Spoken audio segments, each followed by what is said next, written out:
Hello, Ethan. Welcome to the show today. I'm very happy and excited to, talk to your journey and life, etc. Learn certain things around here. In these real talks, it's non-scripted. Idea is that we go through the conversation, build upon the dialogue, and go through it. So let's dive right into it. I'll start out with, if you can briefly describe about your background, like how did it started, where were you born, where are you originally from? So if we can start from that and we'll build as we move along. Sure. So I'm originally from a small town in Ohio. I grew up on a farm, but the farm was not our main source of income. It was what my dad liked to do for fun. He was a chemist. And so I grew up in a scientific household. Computers came out when I was a kid, and so I got into them. Went to Carnegie Mellon. I got a degree in computer science. And then ended up, I don't know how much detail you want, so I'll give you the brief version. We can go deeper on any of this. I worked 12 years in different startups and then moved to Amazon, where I had a career that ended in an executive role. Excellent. So you mentioned that you went into Carnegie, and Carnegie is a pretty solid school in computer sciences.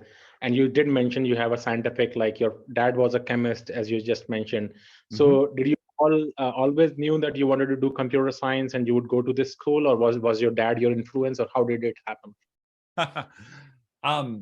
So computers weren't a thing until I was about 11 or 12. And so I didn't really know what I wanted to do. I had dreams of being a paleontologist and hunting dinosaur bones. That seemed cool as a kid. Then computers came out and I was fascinated. What I actually did is, as I was getting close to graduation, I wrote a letter to Apple Computer. And I said, I would like to work for Apple. What do I need to get educated in to work for Apple? And an engineer at Apple wrote me back. I don't have the letter here to show you, but I still have it. It was very Apple in that it was a handwritten letter in like sky blue ink. So even back then, they were very design oriented. It was this beautiful letter. But it said, look, we only hire from 5 schools. And they said, those schools are Berkeley, Caltech, Stanford, MIT, and Carnegie Mellon. Well, I lived in Ohio, very far from California. 3 of those schools are in California. And so I'm like, well, I don't want to go to California.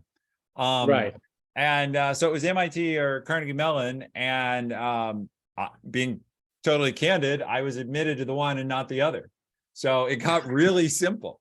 Luckily, I'm sure I'll irritate a few MIT grads, but Carnegie Mellon was a super strong computer science program, often regarded as the top in the world. And so it worked out great. Yeah, no, this is awesome actually. So I like the backstory there. So then you said that. If we go with the timeline, are we talking about like 90s? When was the time when you graduated from there? I started school. I would have written that letter in 86. I started school in 87, graduated in 91, and did an MS at Purdue, graduating in 93. So that's like the years. Excellent. So it's the early time when the PC revolution was on its front. Microsoft was pumping hard. So it's almost that time frame, actually. Yeah. I got really lucky in that I went into school, computer science and the web like weren't a thing. And by the time I came out, the web was a thing and startups were a thing. And suddenly everybody wanted to hire computer scientists. So I went into it because I loved it. And I came out and people wanted to hand us money to do it. Pretty good outcome. Right. So walk me through some of the nuances in like choosing what startups you would be working, given that you are a fresh graduate at that time.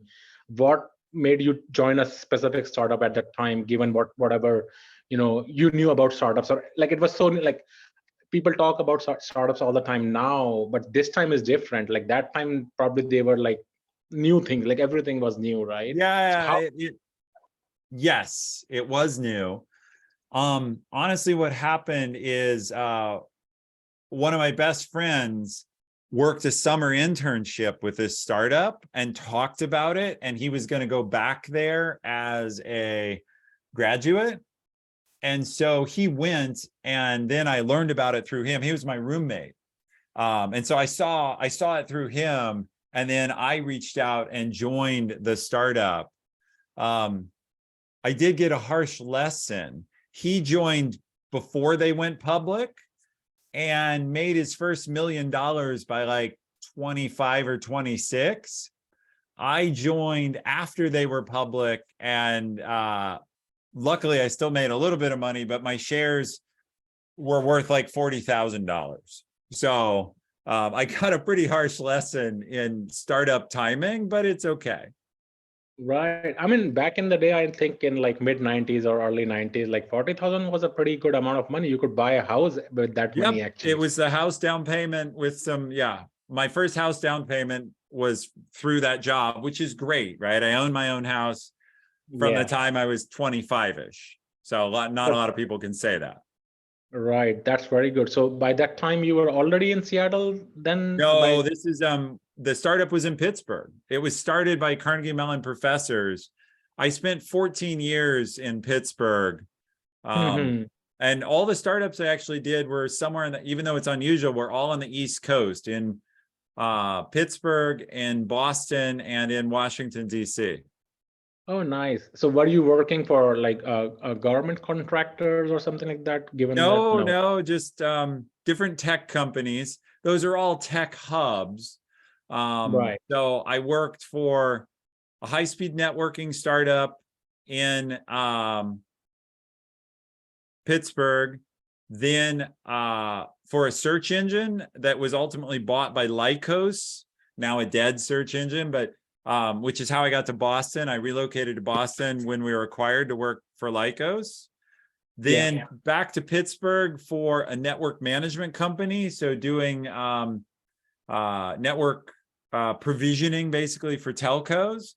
Then down to DC for advertising, so advertising tech. So this is very interesting because you seem to have switched between multiple different domains, which are like orthogonally different. Like you talked about networking, and maybe you worked on SNMP protocols and network provisioning, and then you worked in ad tech. So maybe we were doing, I don't know, at that time, like back in the day, you were doing targeting, segmentation, or like I don't think real-time bidding and all would have even existed at that point of time. So no, there was no bidding engine. It was we were doing ad insertion and streaming media. So streaming video didn't exist yet. It was just streaming music, and we were doing radio ad insertion, trying to help online streaming music companies make a living. And it was very new. And yeah, so it was you're right. I moved from tech to tech. The connection is that even though we were working in advertising, it was in streaming video, and that was a lot of network information. And so it was kind of connected, but you make a point. It's all because all of those jobs I had after the first one were through friends. So they were all network based. None of those were cold job applications. So yes, I may have been changing industries, but the people knew me. And so they're like, well, we know what he can do. He can learn this new thing.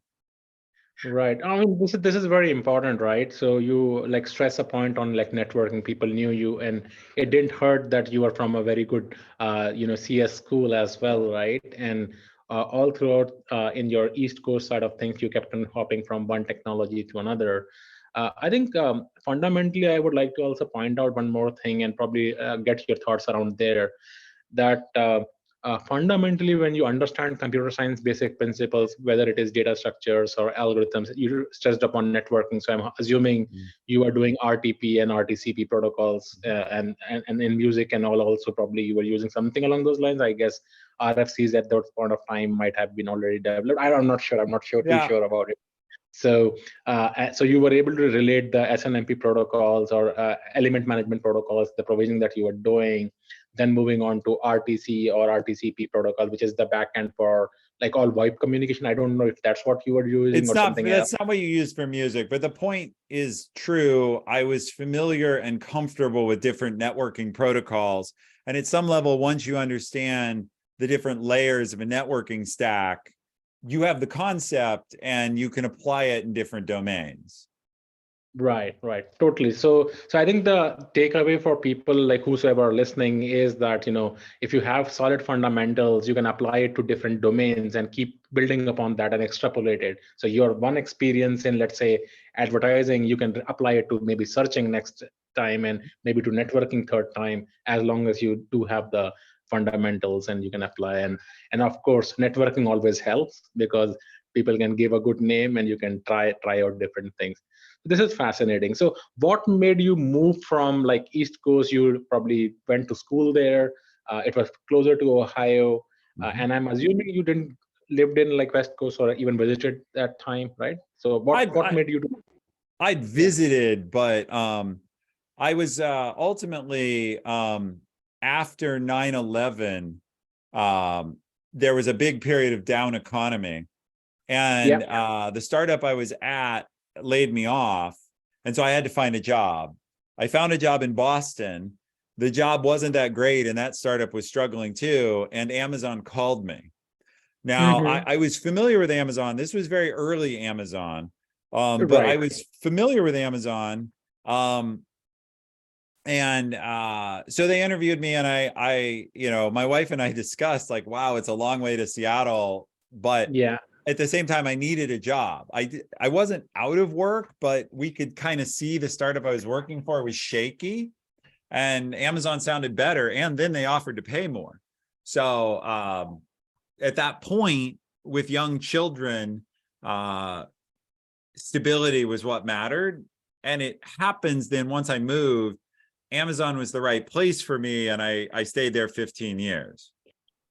Right. So when you basically were moving from East Coast to West Coast, did you start in as a like a software engineer, or you were already starting as a I was manager? Or already in leadership.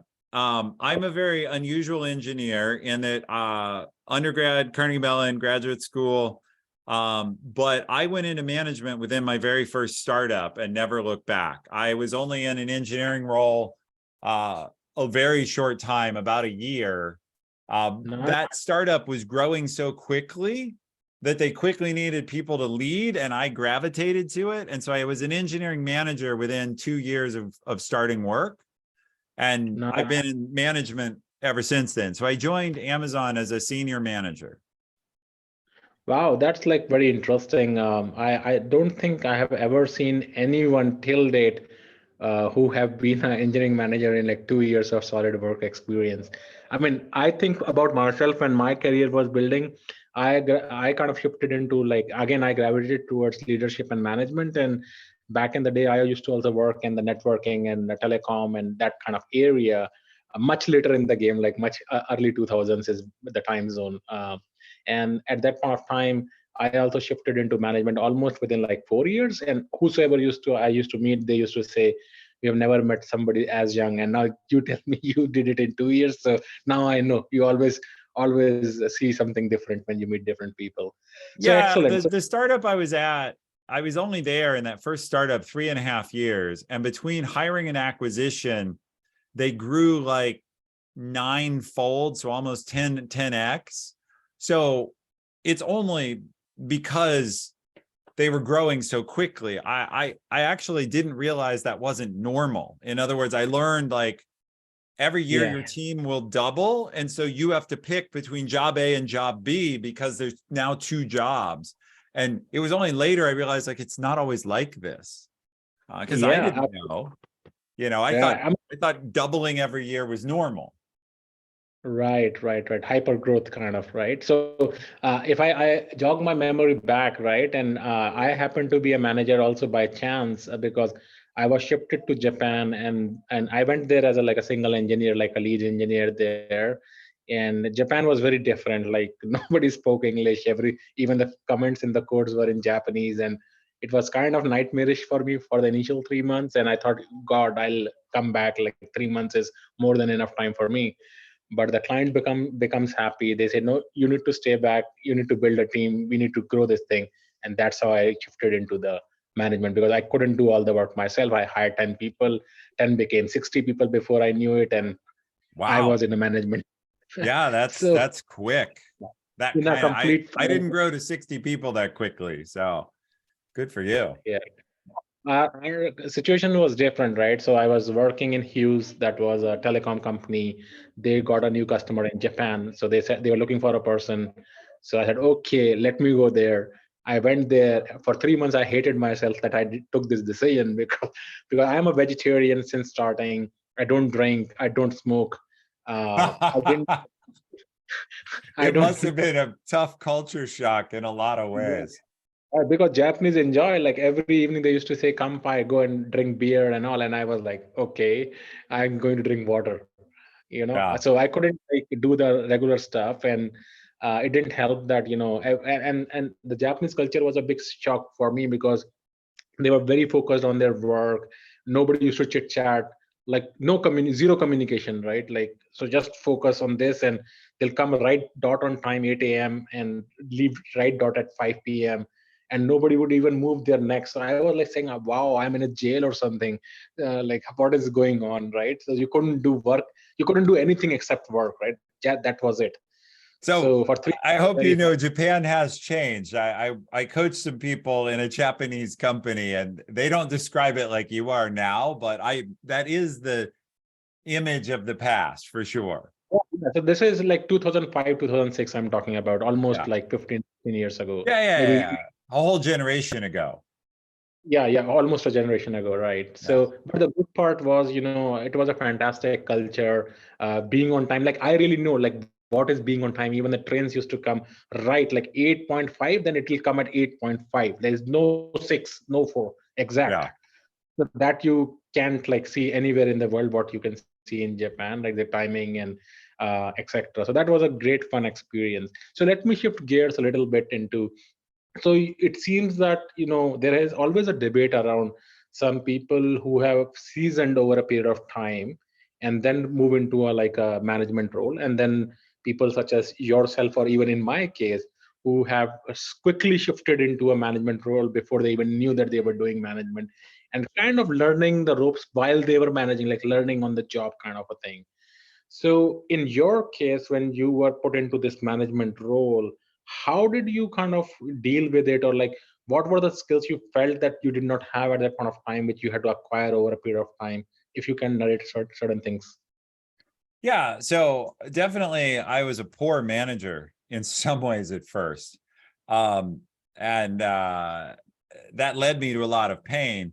Essentially, now I know enough to call what I was missing emotional intelligence, the ability to read other people's feelings, to influence rather than try and give orders, to see different sides of things and be a little patient in getting all the information before making a decision.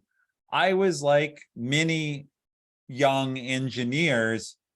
I felt I knew what to do or that I could figure it out really quickly. And I was very quick to tell other people what I thought or that they didn't have the right thoughts. And so on the plus side, I got a lot done because I worked hard and I was able to relate to some people and bring them along with me, but I also antagonized some people.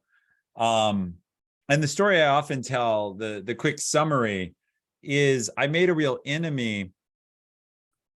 Probably like you, I was managing some people who were older than I was, more experienced. And there was somebody who worked for me, and I wrote his annual review. And in my opinion, at least at the time, I did a brilliant job cataloging what he did well and what he didn't do well. But he didn't really want to hear any feedback from someone 5 years younger than him. He wasn't like super old, but he Yeah. was older than me, maybe even 10 years older. And here I was telling him, you don't do this well, you don't do this well. So he hated me from then on. And he was passive aggressive, though. He just smiled and nodded and then undermined me. And so that's like, I had to learn the hard way on the job for sure. After that happened, though, it opened my eyes, like, I'd better study some of this, like how, and so I started studying management as a discipline. So I taught myself, but only after I had made bad mistakes. Right.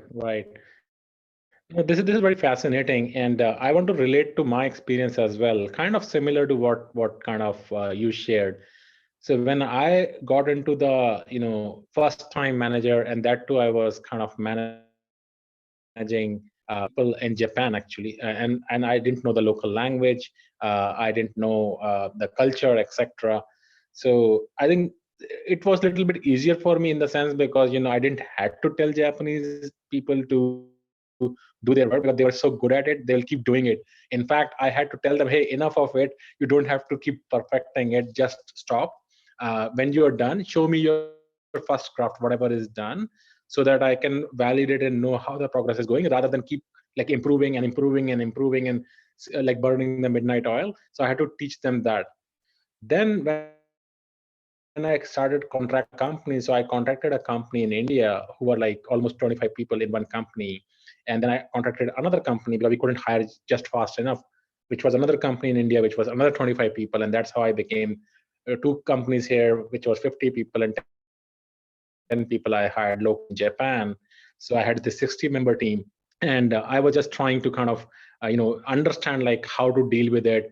So I learned the time zone difference thing. I learned that people behave differently. So I was like a topper in my own education. Like in my undergrad, I did a BE in computer science myself, so I was like very aggressive, very fast. I'll pick up things very quickly and start doing it. Whereas in a team, I figured that you have all kind of people. There are some people who are more kind of innovative, who can create new stuff. There are some people who are more about like you tell them step by step things, they can follow through it. There are other people who can debug certain things, etc. So it took me some time, almost 1 or 2 years, to figure these things out. And it took its time basically. So that was my learning over a period of time. So these were my learnings as I was doing. So awesome. So let me move a little bit gears to a different direction. So now that you reflect back and you have learned those things, you already started out in Amazon as a senior manager. Amazon is a pretty big company, and there is a lot of reporting about Amazon on the internet and everywhere, that Amazon is a sink and swim culture kind of a place, and it's not for everyone. How do you would like to reflect, like when you joined there, like what was your feeling? Yeah. So it's funny, when I started at Amazon, I thought it was a huge company, but it was 10,000 people, or I think 14,000. And when I left, it was 1.4 million. So it grew 100 times in the 15 years I was there, from 2005 to 2020. But it is a very hard work culture. There was a lot of urgency on what they call deliver results. That said, Amazon's approach allowed me to deliver many new products that are very highly regarded. So I got to build and help deliver what is now Prime Video, and work on basically things that millions of people used. And I had never really had that opportunity before. So Amazon is a hard work culture. It's very demanding. That fit me okay. I like to work hard. So, but it is not for everyone.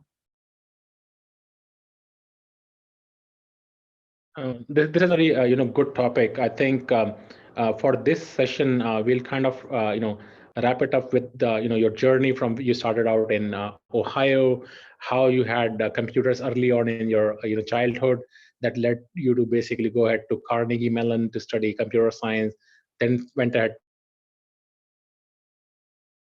to do your master's and started working in the East Coast side of things, worked on various different techs from networking to advertising and things along those lines. And around after like almost spending a decade or so in your earlier career, you basically moved all the way to West Coast to join Amazon in Seattle. Interestingly, you also shared that you got a chance to become a manager very early on because the initial startup was just growing super fast, and you basically became a student of management and leadership because you have been practicing it for the last several years. Plus, you got a chance to become a manager very early on. chance to do it very on almost in like 2 years, as you pointed out. So this was a great, conversation, Ethan. And maybe in our next conversation, we'll focus more on the journey of how do you navigate, politics and corporate, and how do you climb the ladder. So for till that time, I would like to, thank you very much for coming to this conversation today. And I wish to continue to talk to you further. Did you have anything last words to say before we wrap up? No, thank you very much. It's really been a pleasure, and I look forward to our next conversation. Okay, sounds good. So basically,